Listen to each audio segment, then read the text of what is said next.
गंजाम जिलार सोरडा पंचायत समितिर लाठीपड़ा पंचायत सागिड़ी ग्राम जंगल अधिकार कमिटी जरिया अंतर्जातीय विश्व आदिवासी दिवस पालन कर आजिर एही दिवस रे भारत में विशेषकर ओडिशा रे रहुथिबा आदिवासी उत्तर उत्तर उन्नति पई सरकार विभिन्न प्रकार प्रणयन थिले मध्य आदिवासी मानकर आशातीत भावरे उक्त योजनार लाभ पाई पारुनाहांती। सोरडा तहसिल अधीनस्थ गाजलबाड़ी और गोछा ग्राम पंचायत गुड़ी को सबु अनुसूचित आदिवासी टीडीए एमएडीए क्लस्टर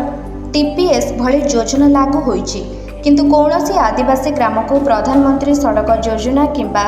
पीब्लूडी रास्तार संयोगीकरण हो पारि नाही। विशेषकर जंगल अधिकार आईन मध्य न हेबाकू 2 दशंधि पूर्ति होइथिले मध्य कौनसी आदिवासी मानकू आईएफआरसी व्यक्तिगत शिरोनामा व्यतीत गोष्ठीगत भाव में कौनसी ग्राम को दि जाई पारि नाही।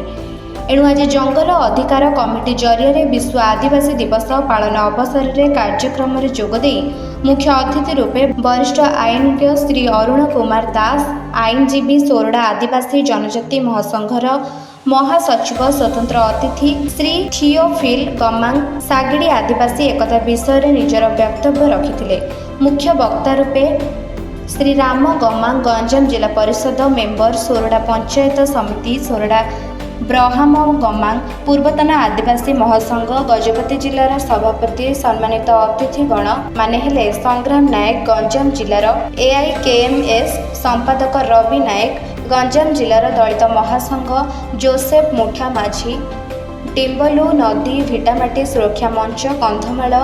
विजन दास, आईनजीवी बलभद्र जेना, लाठीपड़ा ग्राम कमिटीर मुखिया गणेश पगड़, सीपीआई सभापति कान्हचरण बिशोई, बनरक्षी भंजनगर समेत युव नेता तथा गणमाध्यम प्रतिनिधि श्री दिलीप कुमार पगड़,